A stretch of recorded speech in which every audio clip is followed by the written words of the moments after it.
How to invest like Warren Buffett. Welcome to your journey. Hey there, and welcome to what might just be the most important conversation about money you'll ever have. This is the real deal. The exact principles that transformed a regular kid from Nebraska into one of the world's wealthiest people. Now, before we dive in, let me paint you a picture that'll set the stage for everything we'll discuss. It's 1988. Picture this scene. Coca-Cola's in crisis mode. Remember New Coke? Yeah, that spectacular disaster. The company's stock is getting hammered, competitors are gaining ground, and pretty much everyone on Wall Street is running for the exits. But Warren Buffett, he's doing something completely different. While everyone else is panicking like the building's on fire, Warren's calmly walking in the opposite direction. He's buying, and buying, and then buying some more. Eventually, he drops over $1 billion. That's billion with a B on Coca-Cola stock. His own shareholders are getting nervous. His friends think he's lost his mind.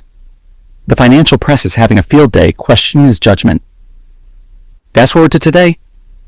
That investment's worth over $25 billion. $25 billion. And here's the kicker. Warren's never sold a single share. Not during the dot-com boom when everyone was chasing tech stocks. Not during the 2008 financial crisis when everything was falling apart. Not even when the stock tripled and every financial advisor would have screamed, "Take profits." You might be sitting there thinking, why? Why hold on for so long when you could have made a quick profit? Because Warren understood something that most investors completely miss, something we're going to explore together. When you own a piece of a truly great business, time becomes your secret weapon. Every year that Coca-Cola sold more drinks, expanded into new countries, and strengthened their brand, Warren's slice of the pie got more valuable. This is what we're going to unpack together, and here's the beautiful part. You don't need to be a genius to understand this stuff. You don't need insider information or complex mathematical formulas. Buffett's success comes from principles so simple that a 10-year-old could grasp them. Though ironically, most adults struggle to follow them. Want to know something that'll absolutely blow your mind? 97% of Warren Buffett's wealth was built after he turned 65. Think about that for a second. The world's most famous investor made almost all his money when most people are already retired and living on fixed incomes. This isn't about getting rich quick. It's about getting rich for sure. Warren Edward Buffett was born in 1930 in Omaha, Nebraska. No trust fund, no Wall Street connections, no special advantages that you and I don't have access to. His dad sold stocks for a living, but they were solidly middle class, the kind of family where every dollar mattered. By age 11, little Warren's already showing signs of what's coming, but probably not how you'd expect. He scrapes together $38 and buys his first stock, 3 shares of City Service. He's so excited to be a real investor, just like his dad. Then disaster strikes. The stock tanks to $27. Young Warren's watching his first investment lose money every single day. The pressure's eating him alive. Finally, when it crawls back to $40, just $2 above what he paid, he panics and sells. Whew, dodge that bullet, right? Wrong. He watches in absolute horror as that same stock rockets to $200. That early mistake taught him one of his most valuable lessons. Selling too early can cost you just as much as buying the wrong thing. Now, here's where it gets interesting. At 13, Warren's filing tax returns for his paper route income. In high school, he and a buddy buy a used pinball machine for $25, stick it in a barbershop, and watch the quarters roll in.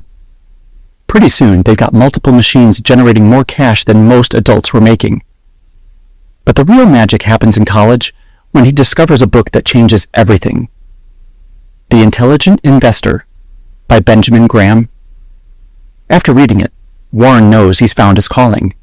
He's found his roadmap to wealth. Here's here's something that might surprise you about this guy who's worth over $100 billion. He still lives in the same house he bought in 1958 for $31,500. Same house. He drives himself to work every day, eats McDonald's for breakfast, and drinks Cherry Coke like it's going out of style.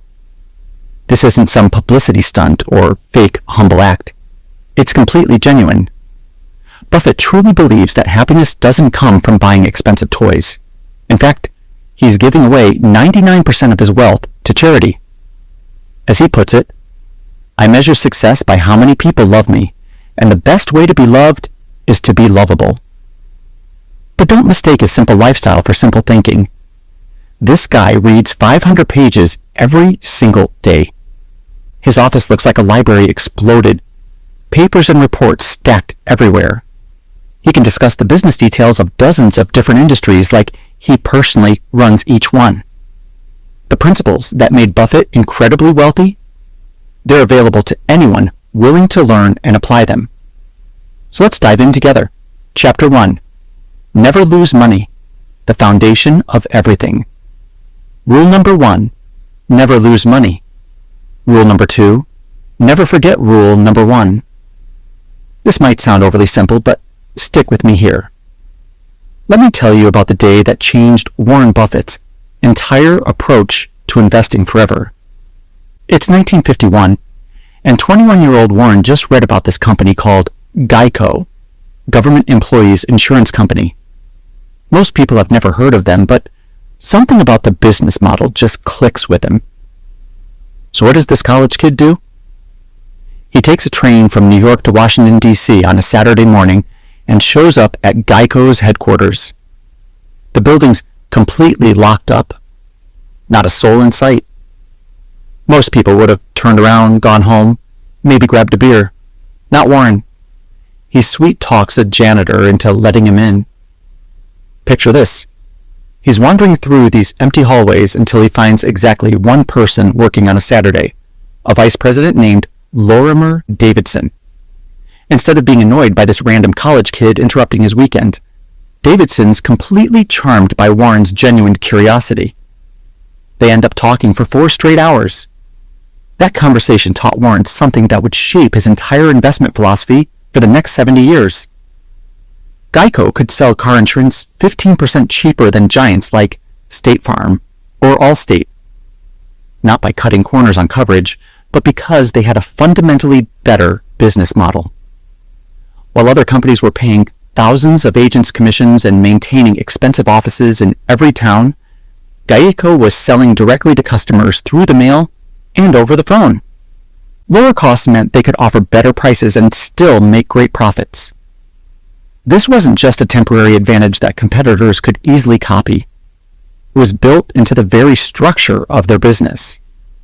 Other insurance companies couldn't just imitate this model without firing all their agents and starting completely over. Warren would later call this an economic moat, like a medieval castle protected by water filled with crocodiles. Young Warren gets so excited about this discovery that he invests 75% of everything he owns in Geico stock. His friends think he's absolutely crazy. His professors warn him against putting all his eggs in one basket. But Warren understood something they didn't. When you find a truly great business at a reasonable price, concentration can be way smarter than diversification. Why spread your money across 20 okay investments when you can put it in one fantastic one? Now this story perfectly illustrates what Warren means when he says, never lose money. He's not talking about never seeing your stocks go down. Geico's stock definitely bounced around plenty. He's talking about something much deeper. Never putting your money at permanent risk by buying things you don't understand or paying way too much for them. Think about it like this. If you buy a house in a good neighborhood at a fair price, do you really care what some random person walking by thinks it's worth on any given Tuesday? Of course not. You've got a solid asset that provides real value. The daily opinions of strangers walking past are completely irrelevant. That's exactly how Warren approaches stock investing. When he bought Geico, He wasn't betting on what other investors might think about the stock next week or next month. He was buying a piece of a business with real competitive advantages at a reasonable price. Let me give you another example that shows this principle in action. In 1976, Warren buys stock in the Washington Post Company when the entire company is being valued at just $80 million on the stock market. But here's the thing, and this is crucial. Anyone with half a brain could see that just recreating the Post printing plants, delivery trucks, and other physical assets would cost at least $400 million. Warren wasn't guessing or hoping. He was buying $1 worth of assets for 20 cents. Even if the stock price went down temporarily, which it did, he knew he owned something genuinely valuable. And he was absolutely right. That investment eventually became worth over $1.5 billion. The second part of his rule, never forget rule number 1, reminds us that this principle must guide every single investment decision. It's not enough to remember it when you're feeling cautious. It's got to be your North Star, especially when everyone around you is caught up in the excitement of hot stocks and get-rich-quick schemes. Now here's the insight that's going to completely change how you think about investing. When you buy a stock, you're not buying a piece of paper that goes up and down randomly. You're buying a small piece of a real business with real customers, real products, and real profits. Let me tell you a story that shows how powerful this mindset shift can be. In 1972, Warren hears about this candy company out in California called See's Candies that's up for sale. By Wall Street standards, it looks expensive. They're asking $25 million for a company with only $8 million in tangible assets. Most investors would have walked away immediately. But Warren decides to investigate personally. What he discovers is pure magic. Every Christmas, people all over California are standing in long lines, sometimes for hours, just to buy See's chocolates. Not just any chocolates, mind you. See's chocolates specifically. They're willing to wait in those lines and pay premium prices because nothing else will do. Warren realizes this isn't just about candy. This is brand loyalty so strong, it's almost like addiction. As he later explained, we can raise prices on See's candy by 10% and we'll lose very few customers. Try raising gas prices by 10% and see what happens to your sales volume. This is business owner thinking. Instead of asking, what will this stock do tomorrow? Warren asked, is this a business I'd want to own for the next 20 years? Instead of worrying about quarterly earnings reports, he focused on whether the business could grow its profits over time. Imagine you inherited a corner grocery store from your grandmother. You wouldn't check its value every day by asking random people what they pay for it. That would be insane. You'd evaluate it based on how much money it makes, whether customers keep coming back, and whether you could grow the business over time. That's exactly how Warren approaches every investment.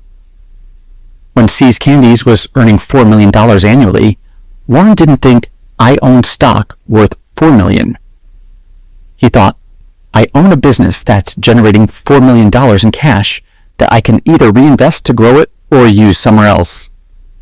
Warren's entire philosophy was shaped by a man named Benjamin Graham, who literally wrote the book on intelligent investing. But Graham wasn't some ivory tower professor who'd never risked real money.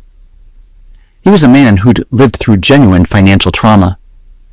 In 1929, Graham was doing great as an investor when the stock market crashed and triggered the Great Depression.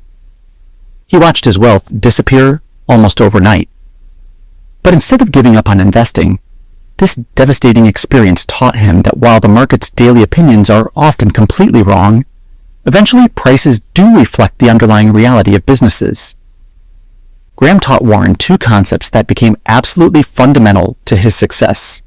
And I want you to really absorb these because they'll save you from making costly mistakes. First was something he called Mr. Market.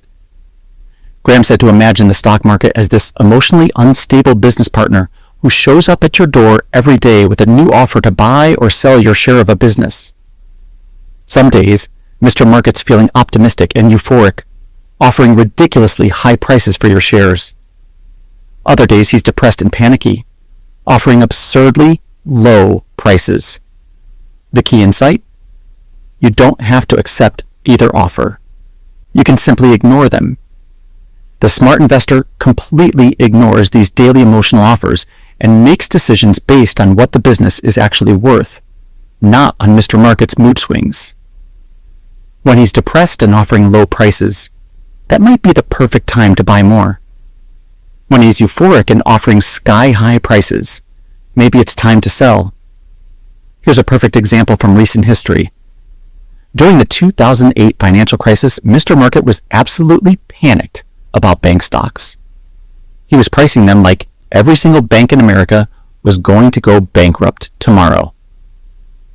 But Warren looked past the panic and analyzed the actual businesses. He realized that while some weak banks would definitely fail, the strong ones would not only survive, but actually thrive as competition disappeared.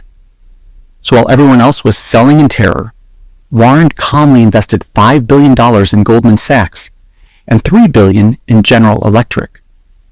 Those investments worked out beautifully because he focused on business value rather than market emotion. The second concept Graham taught was margin of safety. This means only buying when the stock price is significantly below what you think the business is actually worth. If you think a company's worth $100 per share, you might wait to buy until it's trading at $60 or $70. This protects you in two important ways. First, it gives you a cushion when you make mistakes in your analysis. And you will make mistakes, we all do. Second, it protects you against unexpected problems that can hurt any business. Warren says that chapters 8 and 20 of Graham's The Intelligent Investor have been the bedrock of my investing activities for more than 60 years. That's 6 decades of proven success using principles you can learn right now. Let me close this chapter with a story that shows all these principles working together perfectly. In 1963, American Express faced a crisis that nearly destroyed the company. A guy named Tino DeAngelis had been storing what he claimed were massive amounts of salad oil in storage tanks, using American Express warehouse receipts as collateral for huge loans. When investigators finally checked those tanks, guess what they found? Mostly seawater. DeAngelis had been running a massive fraud, and American Express was potentially on the hook for hundreds of millions of dollars. The stock crashed 50% overnight, and most investors fled in absolute panic. But Warren did something completely different. Instead of just reading newspaper headlines and panicking like everyone else, he went out and did his own detective work. He visited restaurants all over New York that accepted American Express cards. He casually chatted with customers, asking if they blamed American Express for the scandal. The answer was almost always no. People saw it as fraud committed against the company, not by the company. He asked merchants if they'd stop accepting American Express cards. They said absolutely not. Customers wanted to use them, and American Express had always paid their bills promptly. Warren realized something the panicking market completely missed. While American Express faced serious short-term financial problems, the core of their business, that incredible brand loyalty and payment network, was completely intact. This was a temporary crisis hitting a permanently valuable business. So while everyone else was selling in terror, Warren was buying aggressively. He put 40% of his entire partnership's money into American Express stock, a huge bet that really worried his own investors. Within 4 years, that investment had tripled in value. This story shows everything we've talked about in this chapter. Warren didn't lose money because he understood what he was actually buying instead of just reacting to scary headlines. He thought like a business owner by evaluating real competitive advantages rather than temporary problems. And he applied Graham's teachings by buying a valuable business at a significant discount during a period of maximum pessimism. As we move forward together, I want you to remember these core principles. First, think of stocks as pieces of real businesses, not just symbols that move around randomly. Second, focus on permanent business value, not temporary price movements. Third, always maintain that crucial margin of safety. In our next chapter, we're going to dive deeper into what it really means to be a value investor and explore how this approach has created more lasting wealth than any other investment strategy in history. Chapter 2. Price versus value. The most important distinction in investing. Price is what you pay. Value is what you get. This simple statement contains one of the most powerful concepts in all of investing. Yet even sophisticated investors with fancy degrees and expensive suits struggle with it every single day. Let me tell you a story that'll make this crystal clear.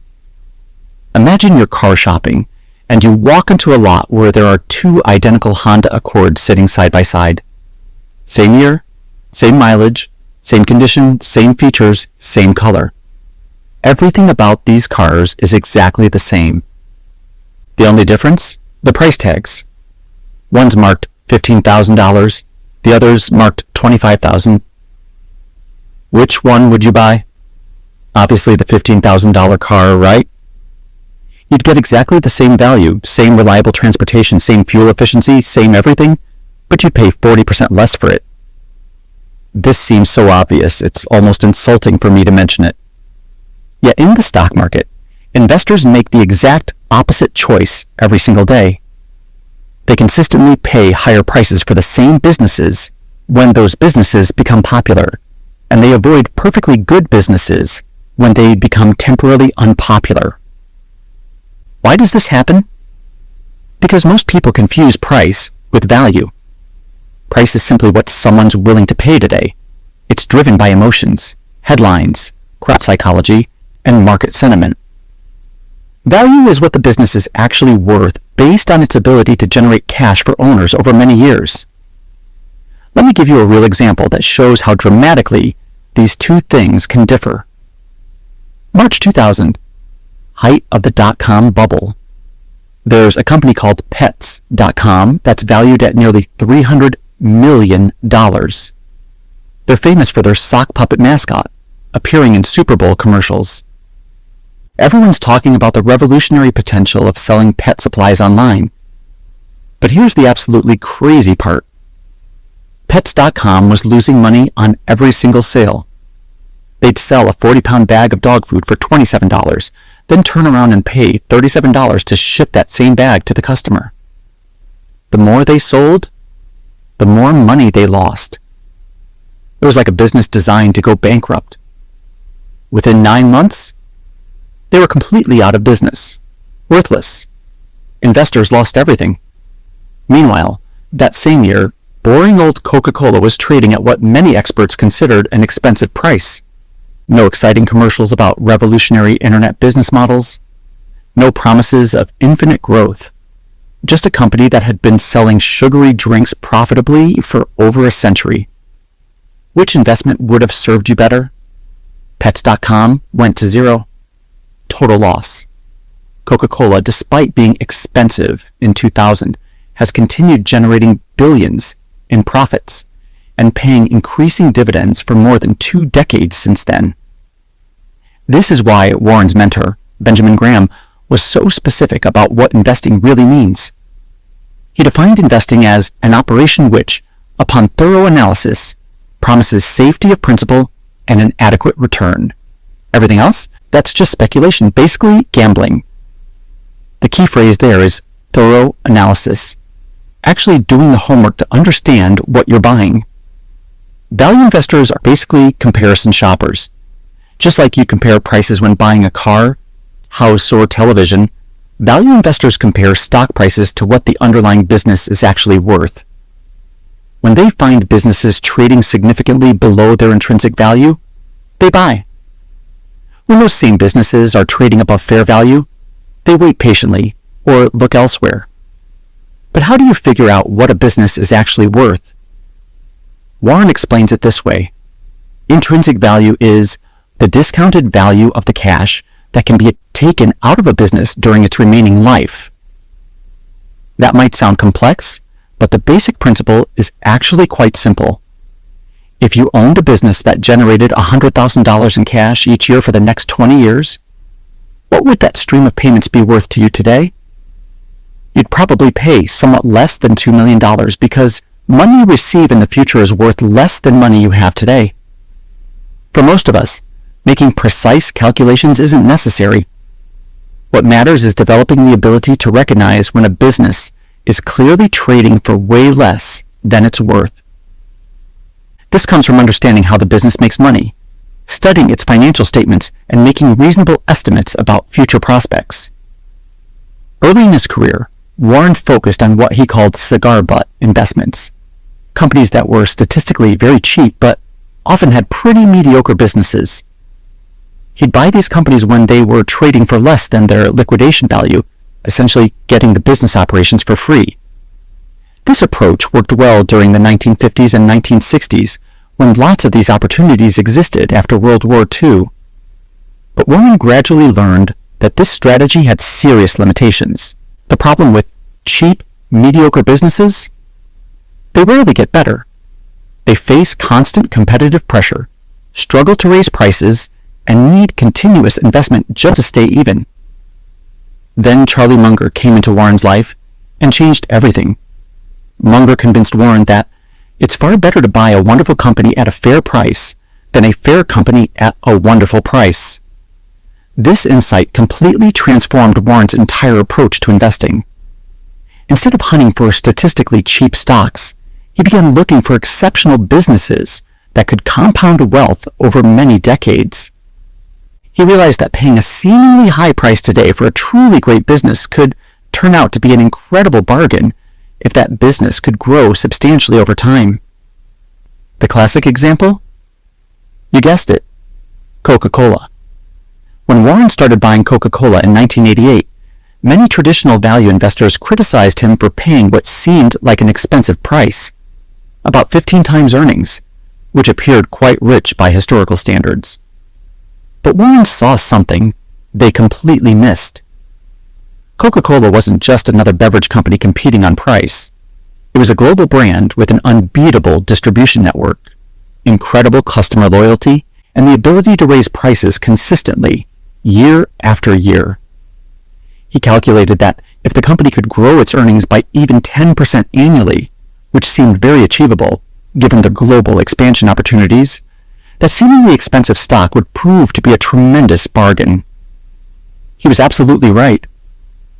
Over the following decades, Coca-Cola's earnings grew much faster than 10% as they expanded into new countries and consistently increased prices. What looked expensive in 1988 became one of the greatest value investments in history. This evolution in Warren's thinking doesn't contradict Graham's fundamental principles. It builds on them and makes them more sophisticated. The goal remains exactly the same: buy businesses for less than they're worth. But the definition of worth has expanded beyond just current assets and earnings to include long-term growth potential and sustainable competitive advantages.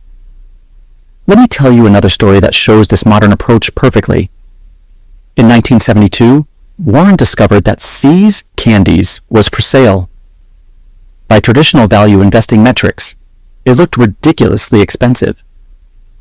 They were asking $25 million for a company with only $8 million in tangible assets on its balance sheet. Most old-school value investors would have walked away immediately. The numbers just didn't compute using traditional formulas. But Warren looked deeper and saw something extraordinary. See's had built such strong customer loyalty that they could raise prices every single year without losing customers. This pricing power was incredibly valuable, even though it didn't show up anywhere on the balance sheet. Even more importantly, the business required very little additional investment to grow.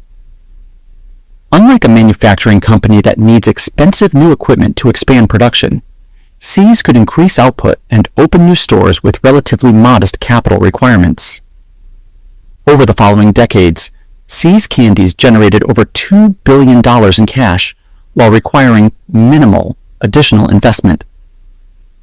That $25 million purchase became one of the greatest bargains in business history, not because it was statistically cheap by traditional measures, but because Warren recognized hidden value in competitive advantages and growth potential. This is what modern value investing looks like. It's not just about buying stocks that are cheap by traditional metrics like price-to-book ratio or price-to-earnings ratio.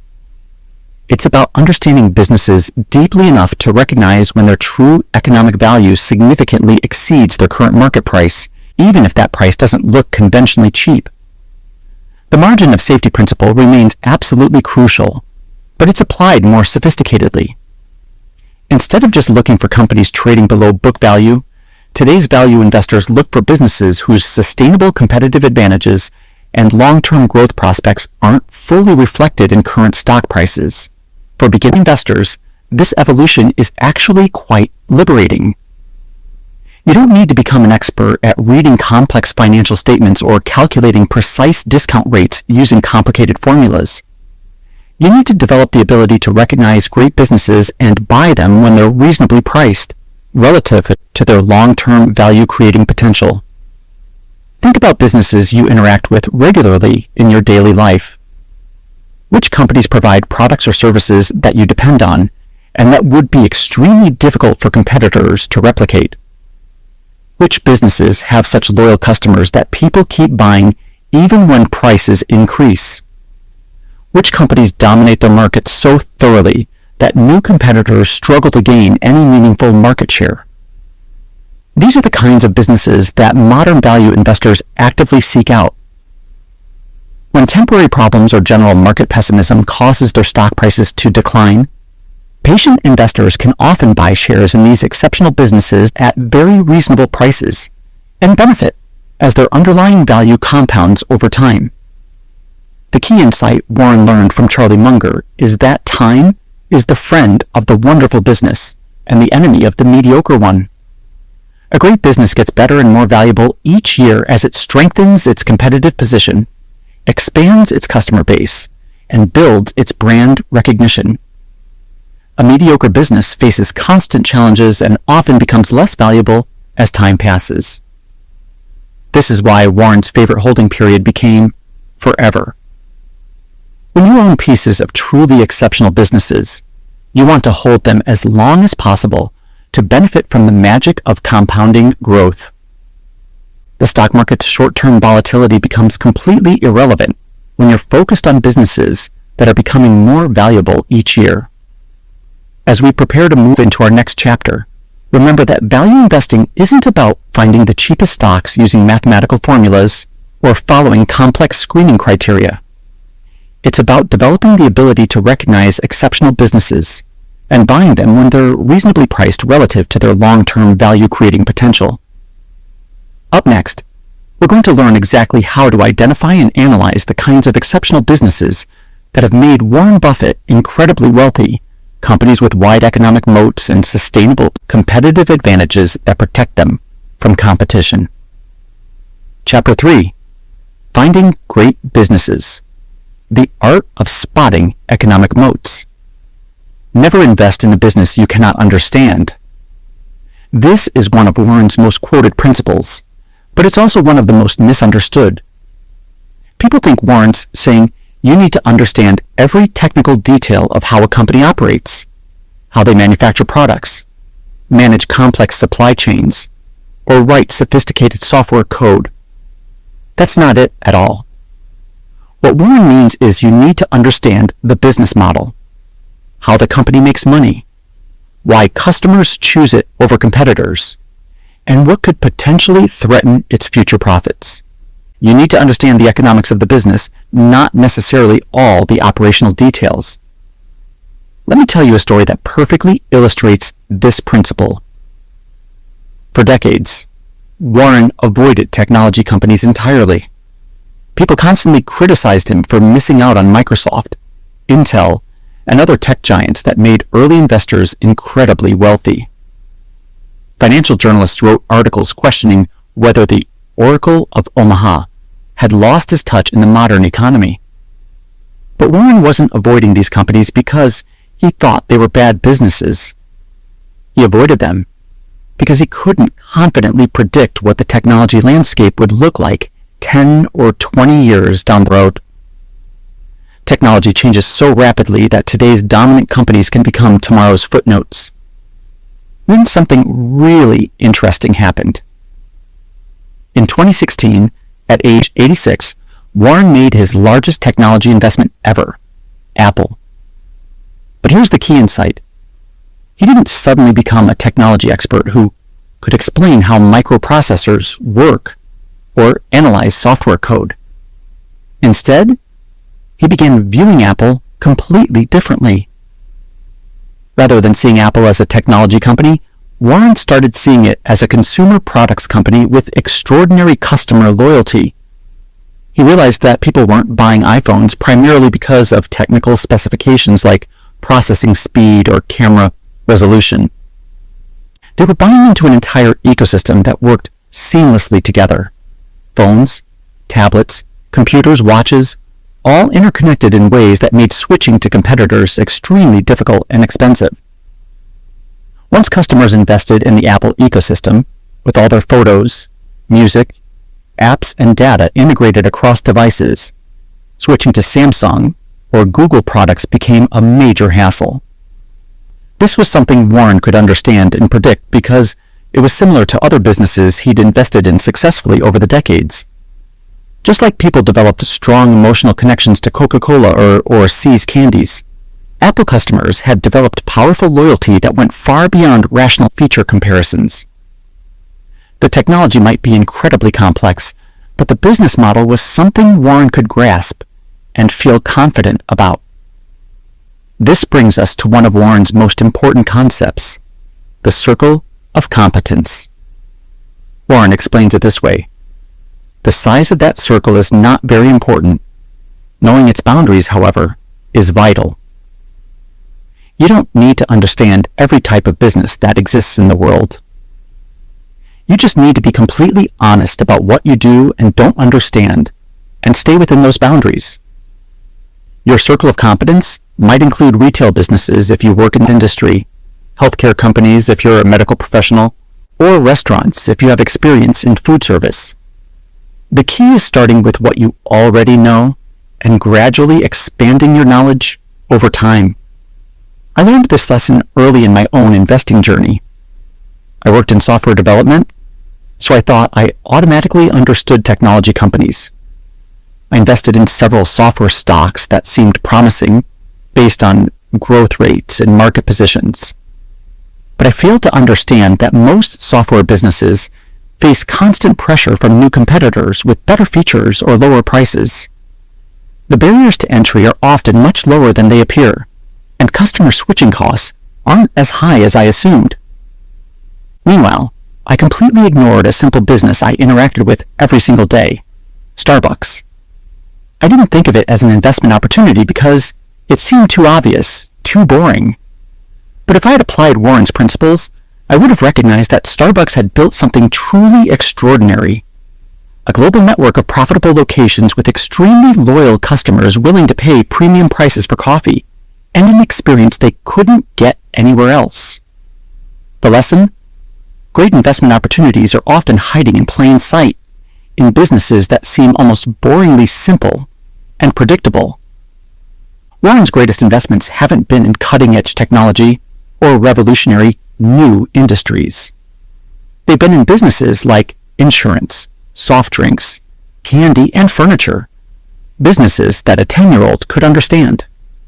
Once you've identified businesses that fall within your circle of competence, the next step is evaluating whether they have what Warren calls economic moats. This is one of his most important concepts, and truly understanding it will completely transform how you think about investing. Warren borrowed this term from medieval warfare. The best castles weren't protected just by thick walls. They were surrounded by wide moats filled with water that made it extremely difficult for enemies to attack successfully. The wider and deeper the moat, the safer the castle. Similarly, the best businesses are protected by competitive advantages that make it extremely difficult for competitors to steal their customers and erode their profits. The stronger these advantages, the more secure the business. Let me give you examples of different types of economic moats, using businesses you probably know and interact with regularly. The The strongest type of moat is brand power. Think about Coca-Cola again. When you're thirsty and want a cola, you don't just want any brown carbonated beverage. You want specifically Coca-Cola, with its unique taste and emotional associations that you've developed over years. This brand loyalty is so strong that Coca-Cola can charge premium prices even when generic colas are available in the same store for much less money. Most people will gladly pay extra for the brand they trust and love. The same principle applies to luxury brands like Louis Vuitton handbags or Rolex watches. Customers aren't just buying functional products, they're buying status, identity, and emotional satisfaction that generic alternatives simply cannot provide. This brand power allows these companies to maintain huge profit margins that competitors struggle to match. Cost advantages represent another incredibly powerful type of moat. Walmart built its retail empire on being able to sell products for lower prices than competitors while still making healthy profits on every sale. This advantage comes from superior scale, more efficient distribution networks, and sophisticated inventory management systems that smaller competitors simply cannot afford to replicate. When Walmart enters a new market, local retailers face an impossible choice: try to match Walmart's low prices and lose money on every sale, or maintain higher prices and watch their customers drive to Walmart instead. This sustainable cost advantage has allowed Walmart to dominate retail markets across America for decades. Network effects create moats that actually get stronger over time, which is absolutely incredible when you think about it. Social media platforms like Facebook benefit because the platform becomes exponentially more valuable to each user as more of their friends and family join the network. If you're the only person using a social network, it's completely worthless. But when everyone you know is on the same platform, it becomes nearly impossible to leave, even if you're not totally satisfied with the service. That same principle applies to payment networks like Visa and MasterCard. Merchants want to accept payment methods that their customers prefer to use. Customers want credit cards that are widely accepted by merchants. This creates a self-reinforcing cycle where the largest networks become increasingly dominant over time. High switching costs protect businesses when customers find it expensive, time-consuming, or risky to change providers. Enterprise software companies often benefit tremendously from switching costs. Once a business has trained hundreds of employees on a particular software system and integrated it with all their other processes, switching to a different system becomes enormously disruptive and expensive. Most companies will tolerate minor frustrations rather than go through that pain. Think about your own bank. Even if you're not completely satisfied with their service or fees, switching requires opening new accounts, updating dozens of automatic payments, ordering new checks, and dealing with potential errors during the transition. Most people simply tolerate minor annoyances rather than go through all that hassle. Regulatory protection includes patents, licenses, and government franchises that legally prevent competition.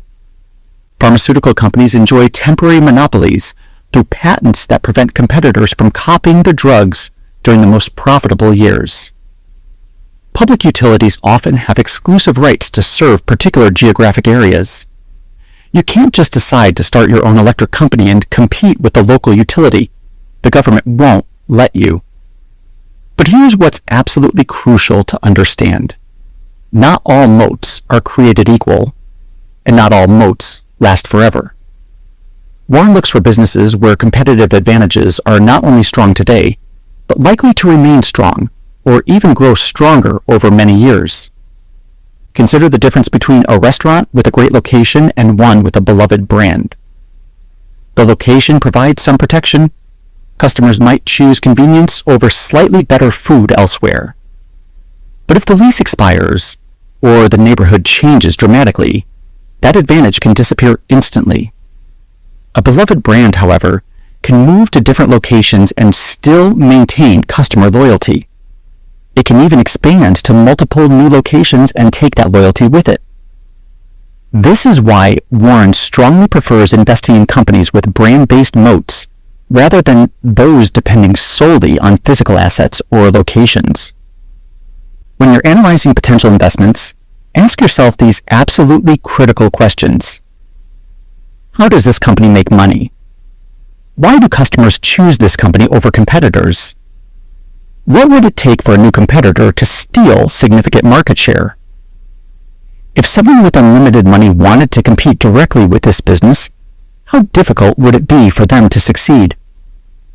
Let me tell you a story that shows how powerful these questions can be in avoiding terrible investments. In the 1990s, many investors got very excited about a company called Boston Chicken, which operated fast casual restaurants serving rotisserie chicken and home-style side dishes. The company was growing rapidly with what seemed like an innovative franchise model, and the stock price was soaring. But if investors had asked the right questions, they would have realized that Boston Chicken had absolutely no sustainable competitive advantages. Any restaurant company could serve rotisserie chicken. There was nothing proprietary about the cooking method.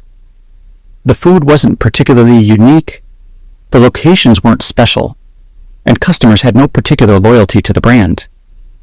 When competition increased and the novelty wore off, the company struggled financially and eventually went bankrupt. Investors lost everything. Compare this to McDonald's, which Warren has called the best business in the world. McDonald's doesn't just serve hamburgers. Thousands of restaurants do that. But McDonald's has built an incredible economic moat through multiple layers of competitive advantages. When you see those golden arches anywhere in the world, you know exactly what to expect. Consistent food quality, fast service, clean restaurants, reasonable prices, and child-friendly environments. This reliability has enormous value, especially for families traveling with children or people eating in unfamiliar areas. No other restaurant chain provides quite the same combination of global familiarity, operational efficiency, convenience, and value. McDonald's has spent decades and billions of dollars building this system, and it would be extremely difficult for any competitor to replicate. Even the greatest businesses with the strongest moats can be destroyed by poor management, which brings us to the third crucial factor in Warren's analysis: management quality. Warren looks for three key characteristics in business leaders: intelligence, integrity, and energy. As he warns with characteristic humor, if they don't have the first one, the other two will kill you. Intelligence in business management doesn't necessarily mean academic intelligence or technical expertise. It means understanding the industry deeply, making smart capital allocation decisions, and adapting effectively to changing conditions while staying focused on long-term value creation. Take Howard Schultz, the former CEO of Starbucks. Schultz wasn't a coffee expert or restaurant industry veteran when he joined the company, but he had the intelligence to recognize that Americans would embrace European-style coffee culture if it was presented in the right way. He understood that Starbucks wasn't just selling coffee. It was selling an experience, a third place between home and work, where people could relax, meet friends, or work quietly. This insight transformed a small Seattle coffee company into a global phenomenon. Integrity is absolutely non-negotiable because managers are handling other people's money. Your money. Look for leaders who communicate honestly about both successes and failures, admit mistakes openly, and focus on long-term value creation rather than manipulating short-term earnings to hit quarterly targets. Warren has consistently praised Amazon's Jeff Bezos as an example of management integrity. For years, Bezos told shareholders that Amazon would prioritize long-term growth over short-term profits, and he delivered on that promise year after year. Even when Wall Street criticized Amazon for spending heavily on infrastructure instead of maximizing immediate earnings, Bezos stayed focused on building sustainable competitive advantages. Energy and genuine passion often separate good managers from truly great ones. The best leaders are driven by more than just financial compensation. They genuinely care about customers, employees, and the long-term success of the enterprise. Consider Southwest Airlines former CEO Herb Kelleher, who is famous for his enthusiastic, fun-loving approach to business. Kelleher didn't just manage Southwest. He completely embodied its culture of treating employees well and making air travel enjoyable, rather than stressful. This authentic passion created a corporate culture that sustained Southwest's success for decades, long after Kelleher himself retired. The company's employees genuinely cared about customer service because their leadership had shown them how to find joy and meaning in their work. But even when you find businesses with strong economic moats and excellent management, there are warning signs that should make you extremely cautious about investing. Excessive executive compensation relative to company performance often signals management that's more focused on personal enrichment than shareholder value creation. If the CEO is paying himself tens of millions of dollars while the company struggles to grow profits or compete effectively, that's a major red flag. Frequent management turnover suggests either a toxic corporate culture or systematic problems that keep driving talented people away. Good businesses attract and retain quality managers for many years. If you see a revolving door in the executive suite, something is seriously wrong with the organization. Lack of transparency should immediately disqualify any potential investment. Companies that use confusing accounting methods, provide minimal information about their operations, or seem evasive when answering straightforward questions are often hiding serious problems. Warren has always insisted on investing only in companies where management communicates clearly and honestly with shareholders. If you can't understand what the company does, or how it makes money from reading their annual reports, you should look elsewhere. Industries undergoing rapid technological disruption deserve special caution, even when companies seem to have dominant market positions. Warren learned this lesson with his investment in IBM, which appeared to have a strong competitive position in business technology, but struggled to adapt to trends like cloud computing and artificial intelligence. The newspaper industry provides another cautionary example. For decades, newspapers enjoyed local monopolies with very strong economic moats. They controlled local advertising markets and had loyal readership that competitors couldn't easily steal. But the internet completely disrupted this business model, and many newspapers that seemed absolutely invincible 20 years ago have since failed entirely or dramatically reduced their operations. As we wrap up this chapter, remember that finding great businesses is both an art and a science.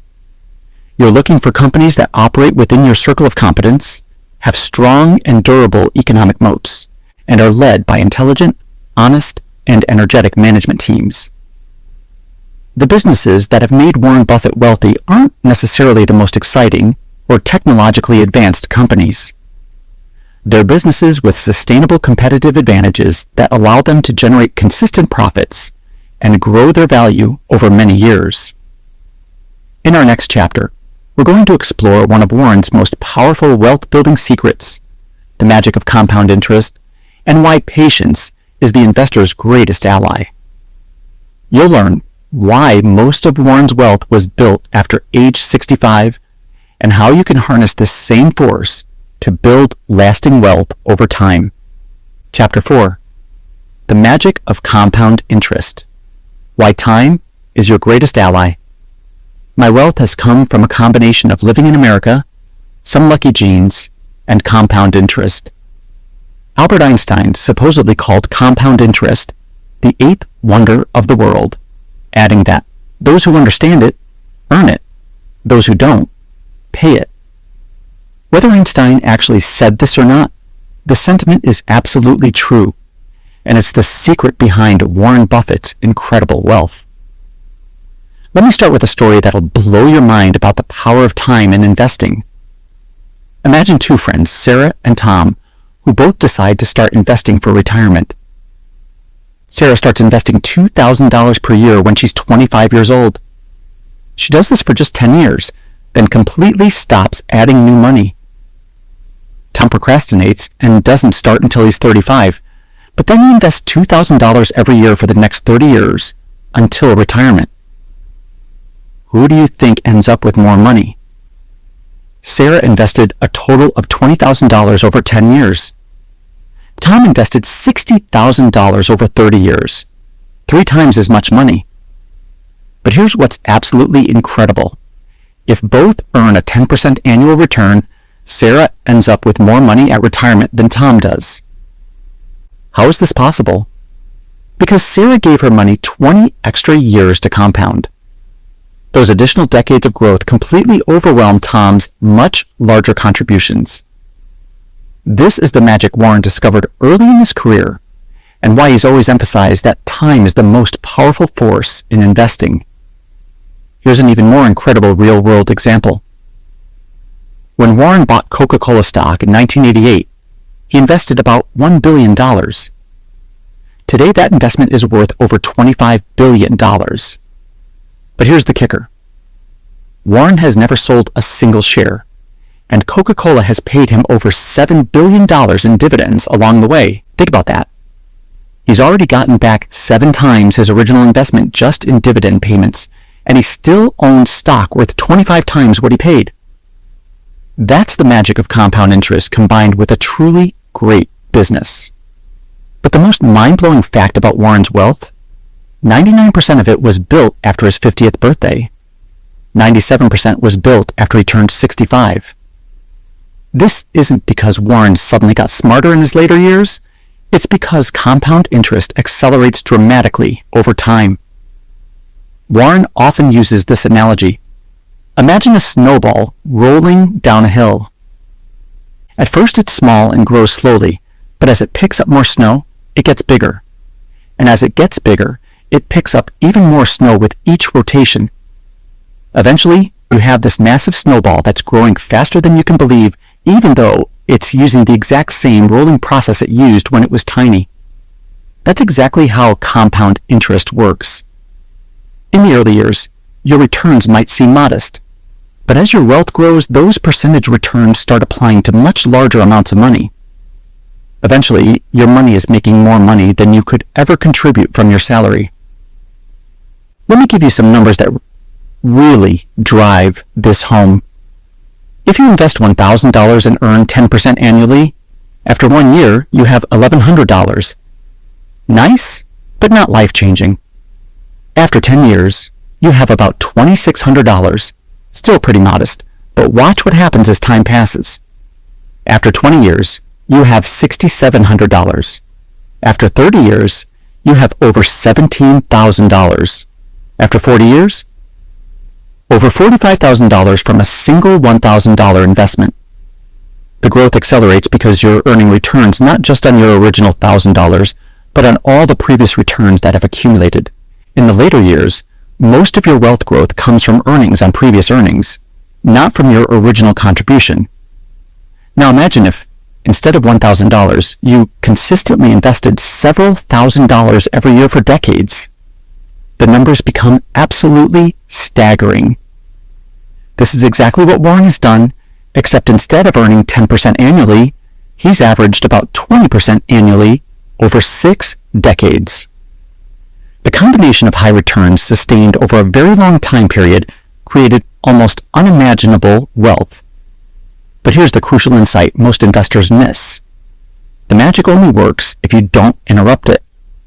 Every time you sell investments to chase hot stocks or panic during market downturns, you restart the compounding process.